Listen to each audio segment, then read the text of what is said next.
Hello, welcome to Living English. We're going to learn about describing things today. We're going to describe animals.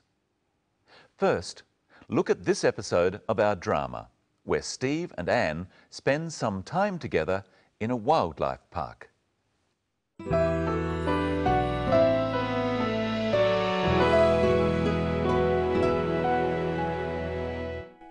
Come on. Look at this big grey one. He's massive. He has very, very strong arms and legs.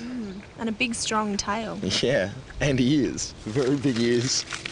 Its fur looks very soft. It feels soft on my hand. It's got beautiful big brown eyes.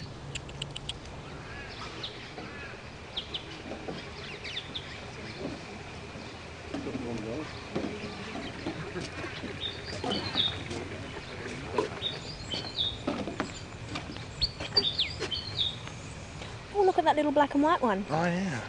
I think that's a willy wagtail. They're very fast. They move around a lot. It's cute.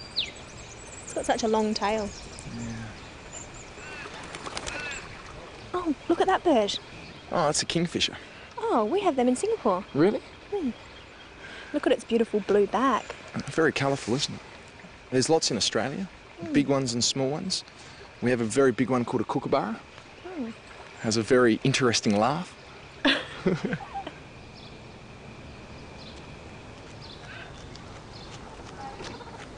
So soft and cuddly. Yeah, like me. They've actually also got really sharp claws. See? Oh, he's so cute. Can I take him home? I don't think they'd be very happy about that.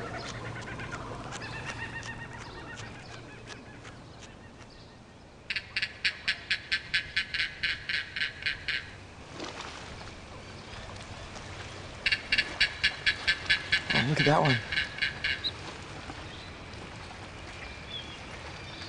What's the matter? Nothing, I'm just feeling a bit homesick. Come on, let's go get something to eat.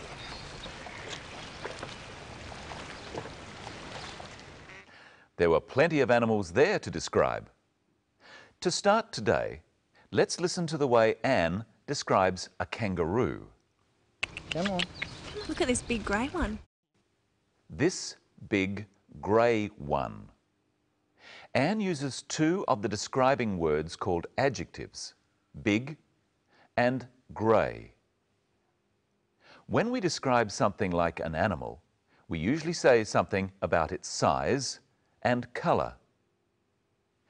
When we do this using two adjectives before the thing described, this big grey one, we say the size first and then the colour.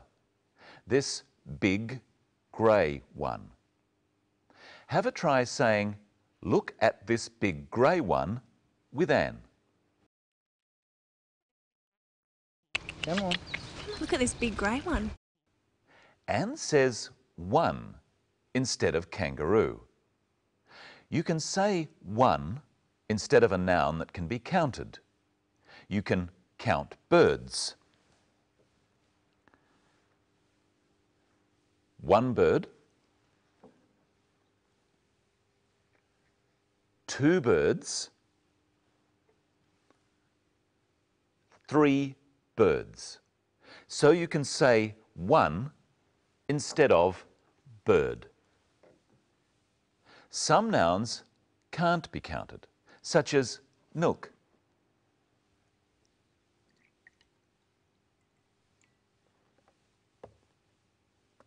For nouns such as milk, we don't use one, we use the words some or any. For instance, if I said, "Do we have milk?" you could answer, "Yes, we have some," or "No, we don't have any." If I asked you about something you could count, "Do you have a car?" you can answer, "I have one," or "I don't have one." Now it's your turn. Do you have a fridge to keep your food cold? Yes, I have one. Or, no, I don't have one. Do you have fruit juice in the fridge? Yes, I have some. Or no, I don't have any. Do you have a bicycle? Yes, I have one. Or no, I don't have one. Can you remember what one Anne is talking about here? Oh, look at that little black and white one. That little black and white one. She's referring to a bird called a willy wagtail. Now listen as Steve talks about the sorts of birds called kingfishers. There's lots in Australia, big ones and small ones. Big ones and small ones. You can use ones to refer to plural nouns that can be counted, such as birds like kingfishers. Steve is saying that there are big kingfishers and small kingfishers in Australia. Now listen to the order of the words Anne uses to describe the kingfisher she and Steve are looking at. Look at its beautiful blue back. Its beautiful blue back. First, Anne uses the adjective that describes a quality, beauty, and then the colour. Its beautiful blue back. This ring is gold, and I think it's beautiful. Now, you describe the ring using the adjectives gold and beautiful before the noun ring. It's a beautiful gold ring. Now listen to Anne use 3 adjectives in a row to describe a kangaroo's eyes. It's got beautiful big brown eyes. It's got beautiful, big, brown eyes. Beautiful and big are both adjectives that describe qualities. You say them before the colour brown. But you can also say it's got big, beautiful brown eyes. Usually we would say beautiful, big brown eyes. Try saying it with Anne. It's got beautiful big brown eyes. Listen again to Anne describe the willy wagtail. Oh, look at that little black and white one. That little black and white one. Anne describes the size first and then the colours. Notice that she says black and white. Listen once more. Oh, look at that little black and white one. It's time to say hello to Michelle Crowden with the beautiful big blue eyes. Hello. Hello, Brenton. Hello, everyone. What have you brought in today? Some animals, of course. Real ones? No, toy ones. Now, I'd like you to describe each animal, starting with this one. It's a cat. A small striped toy cat.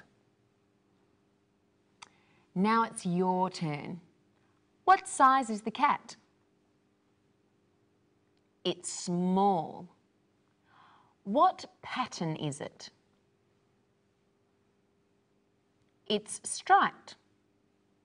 What sort of cat is it? It's a toy. So it's a small striped toy cat. Remember, the order of the adjectives is size first, small, then colour or pattern, striped, and finally what sort of thing it is, toy, a small striped toy cat. Now see if you can describe this one in the same way. It's a big black and white toy panda. Size first, big, then colour, This time, 2 colours, black and white. And finally, the sort of thing it is. Toy. A big black and white toy panda. You could have said large instead of big. Yes, but you wouldn't say that he's very, very big like this. He's massive. He's not massive. A real panda is massive. Yes, he's big, but he's not that big. He's not very big. We've looked at using words such as very before adjectives on a previous episode. Listen to Steve using very here to describe a sort of kingfisher called a kookaburra. We have a very big one called a kookaburra. Has a very interesting laugh. We use very to mean more than. Very big is more than big, and massive is very, very big. Very, very? Sometimes we use the word very to mean even more than. Listen to Steve. He's massive. He has very, very strong arms and legs. Now listen to how Anne says that the koala is more than cute. Oh, he's so cute. Can I take him home? He's so cute. He's soft and cuddly too. How soft and cuddly. So soft and cuddly. He's so soft and cuddly. A bit like the panda. That's the same as saying he's very soft and cuddly. Yes, but you can't use so in exactly the same way as very all the time. For instance, I can say that you have very beautiful eyes, Yes, you can. but I can't say you have so beautiful eyes. I have to say your eyes are so beautiful. Explain? When the adjective beautiful is used before the thing it's describing, eyes, you can't use so. You can only use so when the adjective beautiful comes after the thing it describes. Eyes. Your eyes are so beautiful. Well, people have said that before. I'm sure they have. Now, there is a word with the same meaning as so that you can use when the adjective comes before the noun in the sentence, you have beautiful eyes. I know. You have such beautiful eyes. I know. Listen to Anne use such to describe the Willy Wagtail's long tail. It's got such a long tail. She said such a long tail. She says because there is only one tail. And we can also say it's such a nice day. Yes, but with plural nouns such as eyes, we drop the You have such beautiful eyes. Weather is something we can't count, and so we say, this is such lovely weather. Well, I've had such a good time doing this today, I don't want to stop. But it's time for us to say goodbye.